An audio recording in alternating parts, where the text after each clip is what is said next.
पीछे करो माइक को यार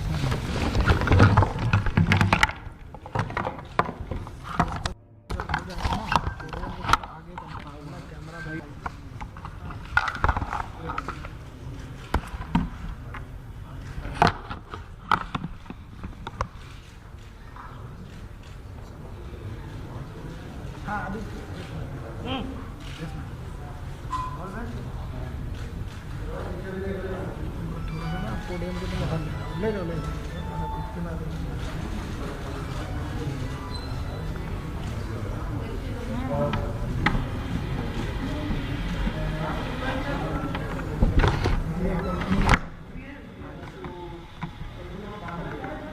याद करो बस बाहर में कहीं यहीं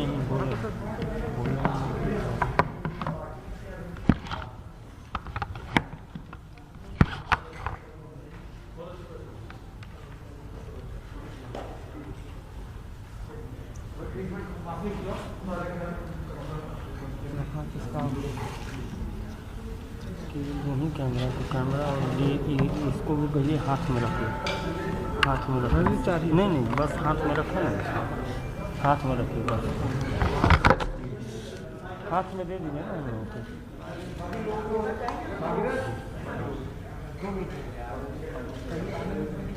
यहाँ नहीं रहेगा और आएंगे सभी लोग उधर आ जाओ।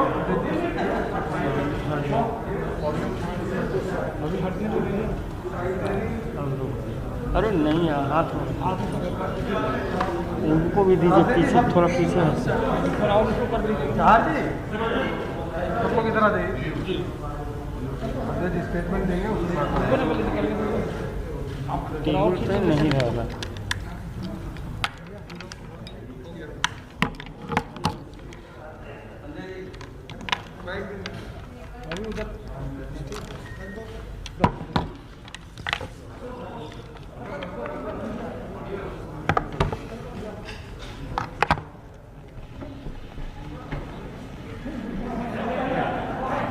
मुझे मालूम है कैमरा का फोकस। माइक हटा दीजिए।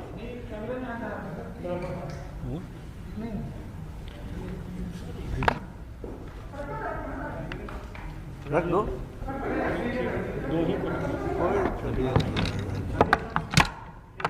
इनको भी हाजिरी है ना, इनकी भी हाजिरी है।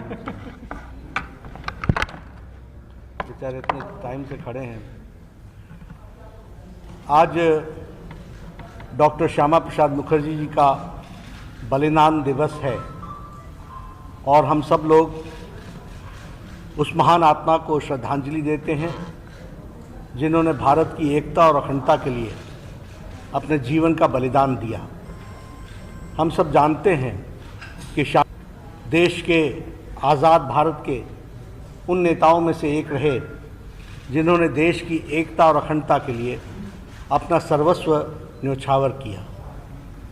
वह उनका सारा जीवन अगर हम देखें तो उपलब्धियों से भी भरा हुआ था और त्याग के साथ भी भरा हुआ था।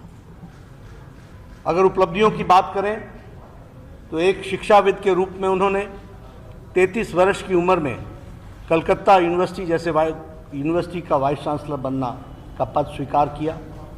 सीनेट में रहे, सिंडिकेट में रहे, वहाँ की विधान परिषद में रहे। बाद में वो यूनियन कैबिनेट के यहाँ सदस्य बने और बाद में वो उन्होंने भारतीय जनसंघ की स्थापना की। हम सब जानते हैं कि डॉक्टर श्यामा प्रसाद मुखर्जी का सारा जीवन, जब मैं कहता हूं कि उपलब्धि और त्याग से भरा, से हम ये कहना चाहेंगे कि उन्होंने कभी भी अपने आप को पद के साथ नहीं जोड़ा। उन्होंने हमेशा विचार के साथ अपने आप को जोड़ा। वो कलकत्ता विधानसभा, बंगाल विधानसभा के सदस्य रहे, उन्होंने वो पद छोड़ा। वो भारत के यूनियन कैबिनेट, प्रथम कैबिनेट के नेहरू जी के सदस्य थे, उन्होंने वह विचार के लिए छोड़ा और उन्होंने भारतीय जनसंघ की स्थापना की। हम ये भी जानते हैं कि उन्होंने जम्मू कश्मीर भारत का अभिन्न अंग बने, धारा 370 समाप्त हो, 35A निरस्त हो, इसके लिए उन्होंने उस समय आंदोलन चलाया था और कहा था एक विधान, एक प्रधान, एक संविधान। लेकिन हम सब जानते हैं कि जम्मू कश्मीर में एक अलग संविधान था, अलग प्रधान था और अलग निशान था। इसके खिलाफ उन्होंने लड़ाई लड़ी।